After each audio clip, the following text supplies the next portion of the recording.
Assalamualaikum warahmatullahi wabarakatuh. Selamat pagi semuanya. Oke, bertemu lagi ya. Bukan bertemu lagi ya. Ini pertama kali kita ketemu. Oke, perkenalkan, nama saya Ibu Nadia Sasmita Wijayanti. Saya akan mengampu mata kuliah manajemen administratif. Oke, untuk teman-teman semua, ini adalah pertemuan perdana kita di mata kuliah manajemen administratif. Oke. Jadi saya ucapkan dulu ya, pertama-tama selamat untuk adik-adik semua, untuk teman-teman semua, untuk Anda, dan karena kalian sudah menempuh sebuah proses. Artinya proses ini tidak gampang dan ini merupakan sebuah kesempatan yang diberikan oleh takdir kalian ya, karena tidak semua orang akan mendapatkan kesempatan untuk bisa berkuliah di istilahnya di institusi akademik. Karena itu setelah mendapatkan sebuah kesempatan, setidaknya kita seharusnya mengisi sebuah kesempatan ini dengan rasa syukur, yaitu untuk kuliah dengan sebaik mungkin, untuk mengikuti perkuliahan atau mengikuti pembelajaran dengan sebaik mungkin. Gitu ya. Nah, selamat kalian sudah menempuh sebuah proses dan akhirnya kalian berada di stage atau di sebuah tahap yang berbeda dibandingkan di tahap-tahap sebelumnya. Kalian saat ini sudah resmi untuk menjadi mahasiswa semester 1. Nah, kali ini saya akan memberikan beberapa pengantar tentang mata kuliah Manajemen Administratif. Manajemen Administratif ini mata kuliah yang merupakan mata kuliah fakultatif. Artinya mata kuliah ini didapatkan oleh semua mahasiswa semester 1 di semua jurusan. Sebenarnya mata kuliah Manajemen Administratif ini adalah mata kuliah dengan bobot teori yaitu 1 SKS. Artinya mata kuliah ini berlangsung selama 1 jam gitu. Nah, untuk pertemuan kali ini mungkin tidak perlu berlama-lama ya, karena ini baru perdana, jadi ini sekedar pengenalan saja.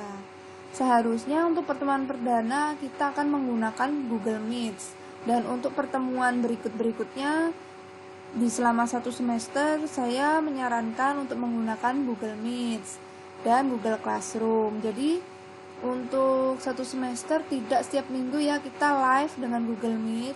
Jadi nanti kita jadwal saja. Misal pertemuan ke-1 kita menggunakan Google Meet, pertemuan kedua kita menggunakan Google Classroom, 3 Google Classroom, baru nanti mungkin Google Meet-nya sekitar 3 minggu sekali. Itu ya, satu alasannya karena penghematan kuota ya adik-adik semua. Kan kalau menggunakan live setiap minggu otomatis akan mengurangi kuota gitu ya. Dan untungnya saya memilih Google Meet karena saya pikir dia menyedot kuotanya nggak terlalu banyak ya, seperti Zoom dan yang lainnya tuh. Nah, untuk materi dan RPS akan saya perjelas lebih lanjut. Kita masuk dulu ke indikator penilaian mata kuliah Manajemen Administratif. Nah, untuk indikator penilaiannya ada 4. Nah, di sini ada 4 ini, artinya yang pertama adalah absen. Jadi absen saya akan hitung. Untuk absensi nanti kalian akan absensi melalui Google Classroom. Saya akan memberikan linknya nanti ya. Nah, ini sebanyak 20%. Tapi di dalam absensi ini ada penilaian yang lain juga, yaitu sikap ketika selama mengikuti perkuliahan, sikap kedisiplinan, ke sikap bagaimana ketika berdiskusi di grup WhatsApp gitu ya. Lanjut, ada tugas, saya juga akan memberikan bobot sebanyak 20%. Nanti tugas-tugasnya bisa bermacam-macam dan saya akan letakkan juga di dalam Google Classroom. Biasanya saya akan menggunakan sistem kuis ya, jadi tidak terlalu seperti tugas yang panjang-panjang gitu ya, sistemnya kuis gitu. Lalu ada UTS dan UAS atau yang kita sebut dengan mid semester dan final test atau ujian akhir semester. Bobotnya sama, yaitu 30%. Oke, nanti saya juga akan jelaskan untuk buku referensinya. Ini untuk materi perkuliahan. Materi perkuliahan yang pertama, di minggu pertama saya akan menerangkan tentang manajemen administratif, atau kita akan belajar tentang apa sih yang dimaksud dengan manajemen administratif, definisinya, lalu juga bagaimana tentang ruang lingkupnya gitu ya. Dan nanti kita akan juga belajar tentang struktur organisasi di minggu berikutnya. Lalu ada pekerjaan kantor dan job description serta job spesifikasi. Ada yang tahu bedanya apa job description dan job spesifikasi? Kemungkinan kalian sudah pernah dengar ya, tapi nanti saya akan perdetail lagi di minggu keberapa ya, kalau nggak salah minggu ke-3 atau 4 kita akan belajar tentang job description dan job spesifikasi. Job description ini adalah bagaimana sebuah pekerjaan itu dideskripsikan atau penjelas atau definisi dari sebuah pekerjaan, apa saja yang harus dia lakukan ketika dia bekerja, apa saja yang harus dicapai atau tujuan pencapaian apa saja yang ingin dituju ketika kita melakukan sebuah pekerjaan di perkantoran. Untuk job spesifikasi ini adalah syarat-syarat atau kompetensi atau keahlian yang harus dimiliki oleh seorang pegawai kantor yang nantinya dia akan menyelesaikan pekerjaan tersebut, begitu ya. Misalnya aja job desk-nya adalah seorang manajer keuangan. Apa saja manajer keuangan pekerjaannya? Memeriksa laporan bulanan, lalu membuat anggaran gitu ya.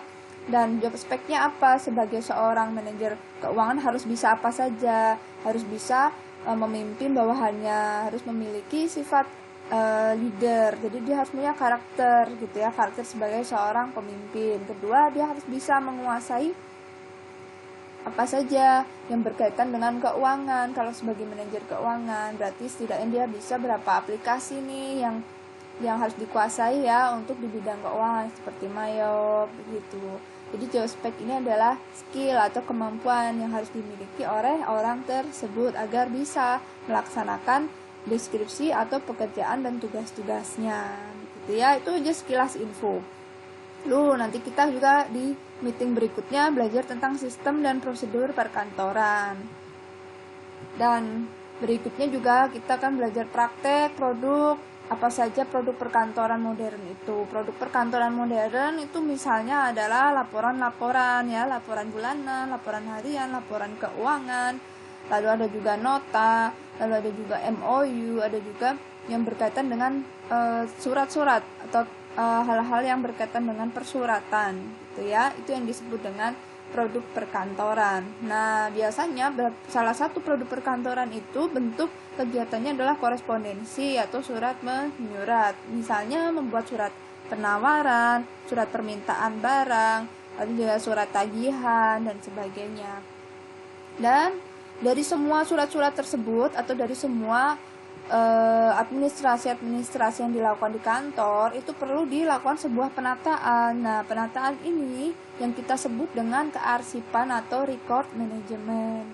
Lalu setelah kita memiliki sebuah database tentang surat-surat penting yang kita lakukan di kantor, yaitu kita lakukan dengan kearsipan, biasanya ini untuk mendukung sebuah kegiatan yang sifatnya evaluasi. Salah satunya itu kegiatan apa coba, meeting gitu ya, meeting di kantor. Jadi nanti kalau misalkan bekerja nih di kantor nih ya, besok-besok misal ketika sudah lulus pasti kan semuanya ingin bekerja di kantor ya.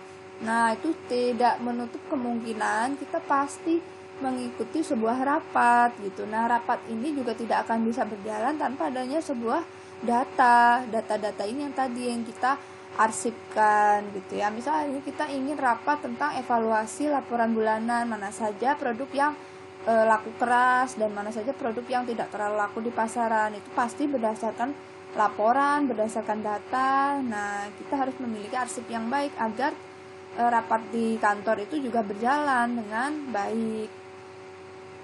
Lalu setelah kita melakukan sebuah rapat, otomatis akan tercipta lagi sebuah laporan ya. Kalau rapat itu perlu dilakukan pencatatan apa saja sih inti dari rapat hari ini, apa saja yang perlu kita lakukan, keputusan apa yang sudah dibuat dari hasil rapat ini, pembahasannya tentang apa, mencari solusi seperti apa keputusan yang dibuat bersama-sama, lalu kita arsipkan kembali. Nah, pembuatan laporan ini nanti juga ada khusus meeting atau minggunya. Interior office atmosphere ini maksudnya adalah tata ruang kerja, atau bahasa lainnya adalah ergonomi. Nah, ergonomi ini akan juga kita pelajari di minggu agak akhir ya, setelah UTS atau mid semester. Ergonomi ini adalah bagaimana kita belajar tentang lingkungan kantor yang terkait dengan peletakan meja yang pas seperti apa, kursi yang ergonomi yang sesuai dengan bentuk tubuh untuk orang di kantor yang nyaman seperti apa, warna pemilihan dekornya, catnya begitu.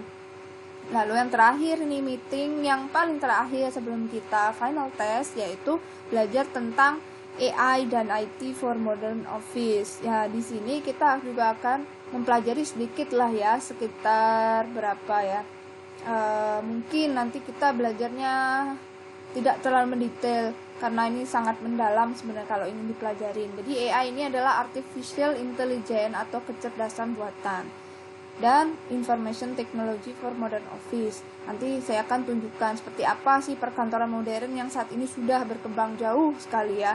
Nah, kita apakah sudah bisa mengikuti atau belum. Jadi banyak sekali alat-alat perkantoran yang menunjang perkantoran, baik itu software maupun perangkat keras gitu, yang akan mempermudah kegiatan kita di kantor. Nah, ini adalah buku referensinya.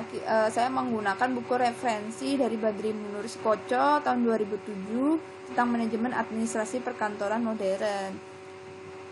Ini PT Erlangga sebagai penerbitnya. Lalu ada bukunya Ida Nuraida 2018. Ya, ini yang paling terbaru. Saya sarankan pakai yang 2018 yang punyanya Ida Nuraida.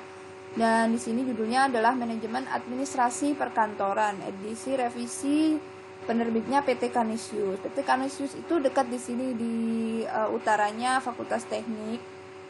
Di situ ya. Di sana ada PT Canisius. Kalau mau beli di sana dia juga ada toko bukunya, kecil sih gitu ya. Ada kantor, ada toko bukunya, buku-buku yang dia terbitkan dia juga jual di toko buku tersebut. Dekat sekali kok dengan kampus kita ya, IFE. Gitu. Oke.